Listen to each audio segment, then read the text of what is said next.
bagian-bagian dari komputer. Langsung saja saya perkenalkan partnya satu persatu. Untuk merakit komputer, Anda membutuhkan alat-alat seperti obeng. Sebaiknya obeng yang Anda pilih adalah obeng yang memiliki mata yang berbunga, obeng bunga atau obeng bintang, dan juga obeng minus. Saya sarankan Anda juga memiliki testband untuk mengecek kelistrikan apakah terjadi kontak atau short pada body casingnya. Kemudian untuk merapikan data, Anda membutuhkan kabel T supaya kabelnya nanti bisa dirapikan. Bagian yang kedua adalah mainboard. Mainboard atau biasa disebut dengan motherboard adalah sebagai tempat untuk meletakkan komponen-komponen peralatan dari CPU. Saya menyarankan ketika Anda membeli sebuah mainboard, pastikan jenis dari VGA-nya atau jenis dari memorinya dan juga jenis dari prosesornya. Karena setiap jenis pasti berbeda juga komponen yang dipakai. Adapun bagian-bagian yang perlu Anda perhatikan pada bagian mainboard adalah bagian prosesor, bagian VGA-nya, bagian memori, dan juga bagian panel control. Kemudian perhatikan pada bagian panel sampingnya untuk tampilan keluaran, mouse-nya, USB, sound, dan sebagainya. Bagian berikutnya adalah bagian yang tidak kalah penting, yaitu prosesor. Prosesor adalah sebagai otak dari komputer. Anda perlu memperhatikan ketika memasang sebuah prosesor, perhatikan tanda yang ada di sebelah sudut dan juga kedua palet yang ada pada sisi ini. Itu nanti kita jadikan sebagai patokan ketika kita akan memasang prosesor pada mainboard. Untuk melakukan pemasangan prosesor, pastikan kita membuka penguncinya terlebih dahulu. Kemudian, setelah itu, pastikan bagian sudutnya menyentuh pada bagian yang sudah diberi tanda, yaitu pada bagian seperti ini. Oke, sehingga pada bagian sudut ini pas berada di bagian sini dan paletnya juga. Kemudian setelah sudah dipasang dengan benar, kemudian dikunci dengan meletakkan penahannya terlebih dahulu dan mengunci menggunakan pengait seperti ini. Sekarang prosesornya sudah terpasang dengan benar. Kemudian setelah prosesornya kita pasang, ada baiknya kita menaruh pasta pada bagian ini supaya pendinginnya akan berjalan dengan baik. Kemudian bagian yang paling penting berikutnya adalah bagian RAM atau memori dari mainboard ini. Untuk jenis mainboard di sini ada banyak jenis, ada yang model EDORAM, SDRAM ataupun DDRAM. Untuk memperhatikan jenis RAM yang kita pakai, di sini saya sudah sediakan dua contoh jenis RAM-nya. Untuk memperhatikannya, di sini ada bagian paret ya sebagai pemisah antara sirkuit PCB sebelah kiri dan sebelah kanan. Nah, ini contoh RAM DDRAM. Nah, untuk mengecek apakah ini cocok dengan mainboardnya, kita boleh arahkan dan menyesuaikan lebar dari paretnya dengan pada bagian mainboardnya. Jika Anda perhatikan posisinya, maka dia harus pas berada pada tanda di bagian tengahnya. Kemudian, cara memasangnya adalah dengan meletakkan terlebih dahulu seperti ini tanpa ditekan. Kemudian, dengan menggunakan tangan, kita tekan ke bawah perlahan dari sisi kiri dan sisi kanan. Kemudian, sampai bagian pinggir naik dengan sendirinya, seperti ini. Dan juga seperti ini. Maka terkunci dengan benar. Hati-hati, jika terjadi kesalahan, Anda boleh membuka dengan menekan pada bagian pengait di kiri dan juga pada bagian kanan, sehingga kita bisa melepas dengan mudah. Saya ulangi, caranya adalah diletakkan seperti ini. Kemudian setelah pas posisinya baru kita tekan, 1, 2. Nah, untuk mempercepat komputer atau akselerasi dari komputernya, semakin banyak memori atau semakin tinggi memorinya, maka komputernya akan semakin cepat. Nah, untuk itu saya akan coba menggunakan dua memori. Di sini dia menyediakan 4 spare. Sebenarnya kita boleh menggunakan satu saja atau dua, tapi untuk mempercepatnya saya gunakan dua memori. Kemudian saya letakkan kembali seperti ini. Hati-hati, sebenarnya kalau dia terbalik, posisi dari paretnya itu tidak akan pas bertemu dengan bagian di dalam. Itu makanya pastikan posisinya benar pada lubang dan tanda yang sudah ditentukan. Kalau sudah benar, kemudian setelah itu kita tekan dengan menggunakan jari dan seperti ini. Sekarang, mainboard sudah terpasang dengan benar. Kemudian, setelah pemasangan prosesor dan pemasangan memori, langkah berikutnya adalah memasang VGA card ataupun graphic adapter. Graphic adapter ini itu banyak jenisnya, tergantung jenis dari jenis mainboard yang Anda pakai. Jika Anda perhatikan, di sini ada banyak jenis dari VGA-nya. Anda boleh memilih jenis VGA yang mana yang sesuai dengan mainboard Anda. Untuk jenis VGA ini atau adapter ini, dia menggunakan model PCI. Ada banyak jenis model graphic adapter, salah satunya adalah AGB, tanda paretnya itu berada di bagian tengah.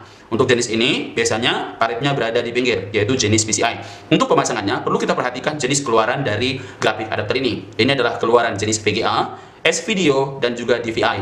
Yang mana yang Anda pilih tergantung jenis kabel data yang Anda gunakan untuk berangkat ke monitornya. Pemasangan graphic adapter bisa Anda lakukan seperti hampir mirip pemasangan memori. Pastikan Anda memasang paret dari VGA ini dengan benar pada bagian soketnya, pastikan terpasang dengan benar terlebih dahulu. Setelah dipasang dengan benar, kemudian ditekan secara perlahan bagian atas dan bagian bawah. Jika dia sudah terpasang, pada bagian ini akan terjadi penguncian pada bagian belakang. Setelah itu, VGA terpasang dengan benar. Maka berikutnya adalah memasang mainboard ke dalam casing dan juga power supply. Caranya adalah, pertama sekali, ada baiknya kita melepas VGA card-nya terlebih dahulu. Kemudian kita letakkan dengan mencocokkan pada bagian casing di sebelah samping terhadap casing yang ada di belakang. Setelah itu, pastikan posisi dari skrup berada tepat pada posisinya. Kemudian setelah itu lakukan penguncian pada bagian skrupnya.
Kemudian, setelah mainboard terpasang dengan benar, kembali kita pasang VGA card-nya atau grafik adapternya.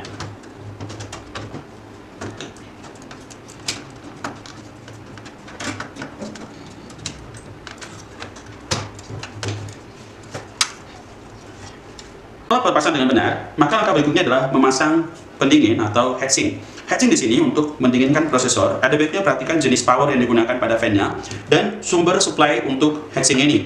Kalau Anda perhatikan, supply powernya berada di sebelah samping ini prosesornya, maka kita arahkan sedikit ke arah samping. Kemudian setelah itu cocokkan posisi dari kaki untuk melakukan penguncian dari heatsinknya.